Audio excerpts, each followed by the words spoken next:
This is Beyond a Reasonable Doubt with your hosts, Mark Garrigus and Adam Carolla. Yeah, get it on. Got to get on. The show's been on. Amanda, get on. Welcome to the best 15 minutes or so in the universe. It's Beyond a Reasonable Doubt. I'm Adam Carolla. Mark Garrigus is in New York City. I'm in New York City, and you're in the studio. And with any luck, I'll be back there next week. I checked with Mike August. I will be back from Anchorage on for Tenny's birthday. We're taking an early morning flight, so I shall be back. Excellent. I'll probably my money was on you. There was a split in the family, and I was leading the charge for Carolla. I will be hungover and smell like salmon, but I will be there. All right. So what news stories are vexing you? It's interesting. Gary just sent me an article that I think will give you a conspiracy theory riff. And at first I was as I started the article, I was a little dismissive. It's a Washington Post article about the emails that Fauci released through the FOIA request. Are you familiar with this? Yeah, because I put Gary on it. I'd heard about the redactions, and I'll let you continue. Tell you, the redactions don't give me as much pause, and I'll preface it with this is the Washington Post article was almost dismissive of it because it was through the lens of Tucker Carlson, and amongst a certain wide swath of America, Tucker Carlson is the Antichrist, although I think it's funny because to some degree, he loves Rachel Maddow and what she does, and actually has been interviewed and says he watches her every night. And the two of them do have a very similar style with a yin and a yang if you watch them. They both start off and do kind of a thesis and then do a closing argument or an opening statement. In this case, he makes some connections on the Fauci emails. And it's interesting, in the Washington Post article, which I just read, they kept talking about what a stretch it was here, what a stretch it was there. But to me, if I were trying a case and I had these documents and the timing of when Dr. Fauci is forwarding emails to other people and saying, I've got to talk to you, it's urgent, you can make a pretty substantial circumstantial case that he was at least gravely concerned or more than mildly interested in the idea that this was a lab engineered virus. And mind you, the other thing that's a little bit irksome about this analysis done by the Washington Post, they start talking about the unexplained genome and the things that you would not see if it was a nature species to species jump. But the engineering we're talking about is precisely which is inexplicable if it's species to species, is exactly consistent with if it was somehow engineered in a lab. And they almost dismiss that as a sideshow, when in fact, if you were to cross-examine, if I were to have somebody on the stand and I wanted to cross-examine them, I think you could plumb the depths here quite a bit. Well, the other thing that was a little bit interesting about the email is Fauci got an email, and then Fauci reached out to one of his lieutenants and said, we need to tend to this. Like, you're going to have work to do tomorrow. Have your phone on. The tomorrow he's speaking about is a Saturday. And it's not like people don't work weekends. God knows we've worked enough weekends. But it does suggest a sense of urgency, which is, I'll see you Monday morning versus it's the weekend, have your phone on, we're going to work. So yes. Right. And what I was going to say, if I'm building a case, if I want to prove my case, and I layer these things, because circumstantial evidence, by the way, are things, pieces of evidence that you then want somebody to draw certain conclusions from. Well, if you start off with the piece of evidence we've talked about, that almost immediately that China put a lid on Wuhan, that they instantly locked it down and locked it down hard. And you say, why would they do that? Then you show some of these emails that are talking about the to some degree unexplained, at a very small percentage, albeit, of the genetic analysis. And if that's the case, and you layer that over, was there something more going on? And by the way, what was so urgent that it was being sent or forwarded to this other person? I think it was the name Barrick, B-A-R-I-C. Yes. And what was Barrick working on?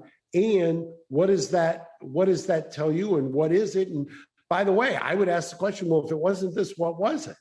Right. So if it wasn't this, and I believe, I don't know if that's redacted or not, but there certainly isn't covered. No one is explaining what was so urgent.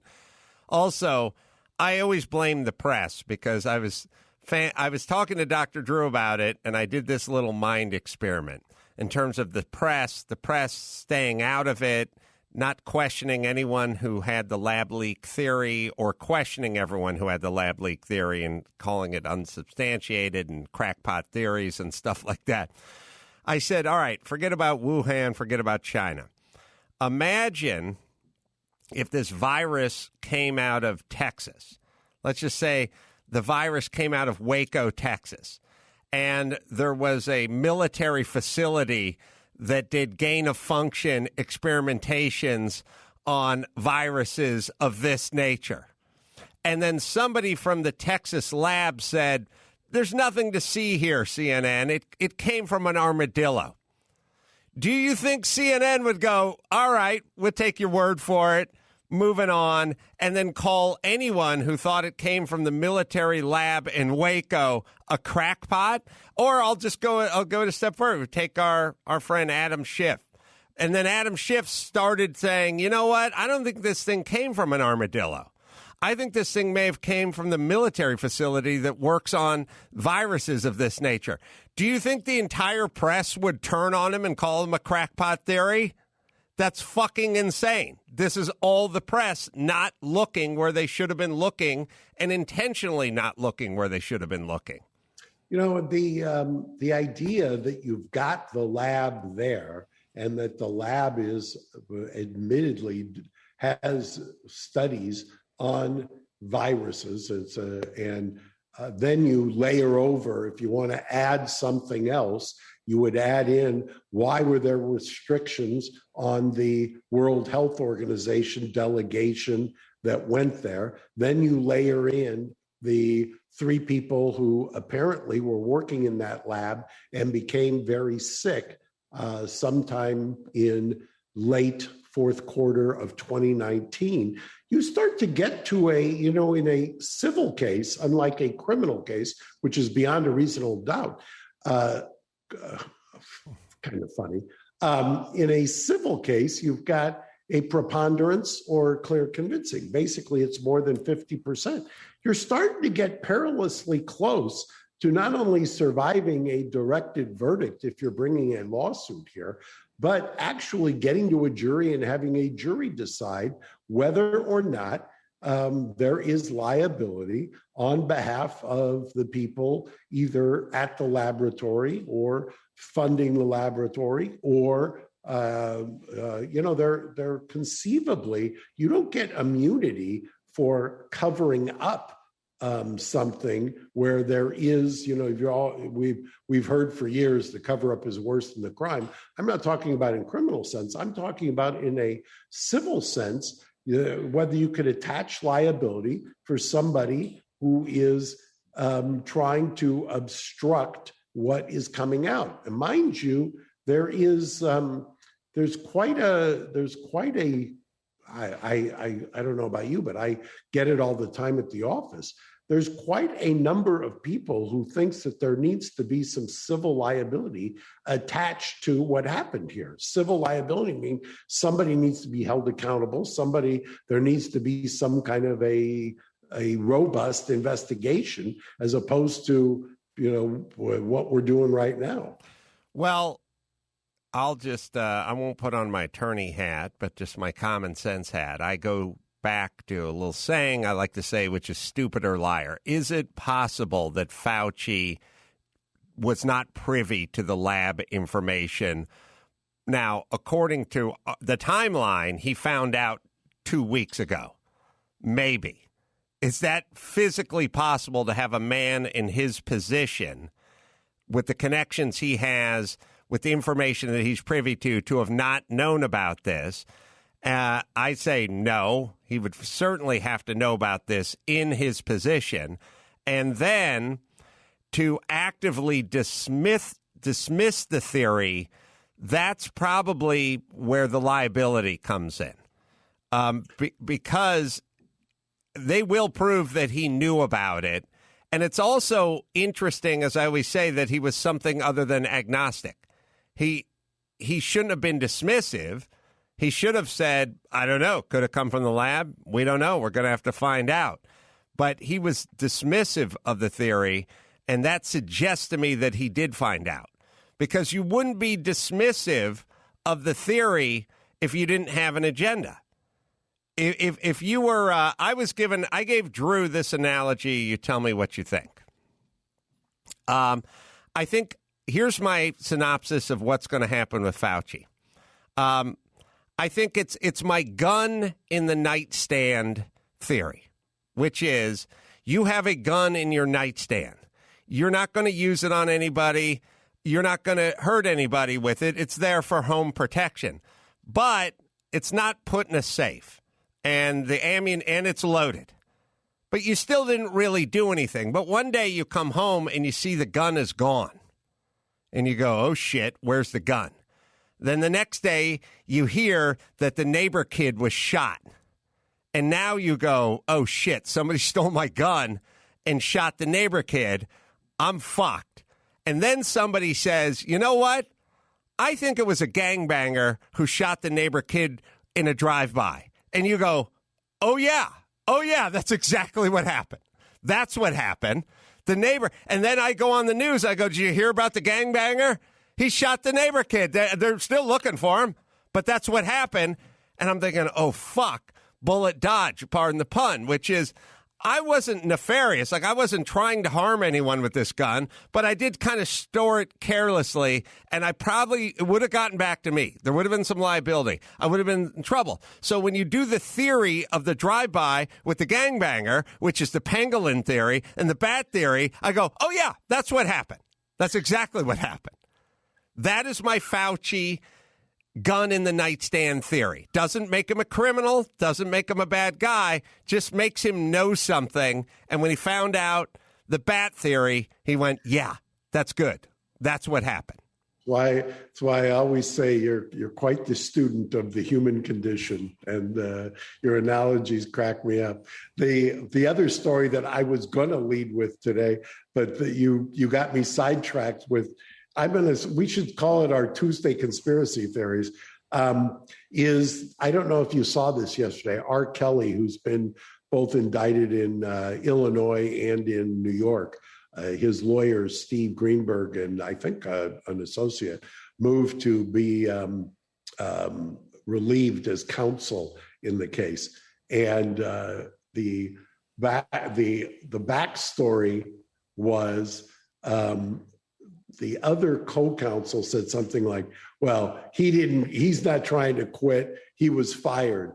But it became apparent, at least to me, observing and reading between the lines, that Greenberg was, how should we put it, dismayed by his co-counsel and is trying to elegantly withdraw and get out of the R. Kelly case. And so I'll tease it because I think I may get more information this week, and I would love to know what the true story is there. But you've got kind of lawyers sniping at one another over R. Kelly, and that case is going to be, I think it's going to gain some traction when it actually gets tried. You should definitely throw your powdered wig into the ring to represent R. Kelly, because it's been like 10 minutes since America hated you. And it's far too long for this podcaster. So I think you should announce you're going pro. What does it tell you? What does it tell you about me when I go for any period of time without hate emails or people, commenting the vitriol and comments? I don't like it when they cheer for me. I'd rather kind of stick my finger in the eye, so to speak. I guess that's my personality disorder. Have a news conference. Suggest that you're now going to fill in and take over the R. Kelly case and explain that you're going pro bono, and then wink and go, just like my client, and then have a laugh. And Mark, sorry, those hate emails are from my burner account. Yeah, I was going to say, thanks, Gary. I appreciate it. The same ones that go, Garrigus needs to talk less. Gary needs to talk more. All right. Well, there we've done our 16 minutes of a good faith pod and got you guys as caught up as we could. So we'll follow up on the R. Kelly story when we get in for our full-length episode. You can go subscribe to Reasonable Doubt's YouTube channel, youtube.com/Reasonable Doubt Podcast. And go to adamcarolla.com for all the stuff you need. And Mark, where should people go to find you? I think this week come down to New York, Grand Central Terminal, Prova or Moxie. Buy a pizza slice. I may throw a booze in for you. So, till next time, Adam Carolla for Mark Garriga saying mahalo. Thanks for listening to Beyond a Reasonable Doubt. Stay tuned for more bonus episodes coming soon.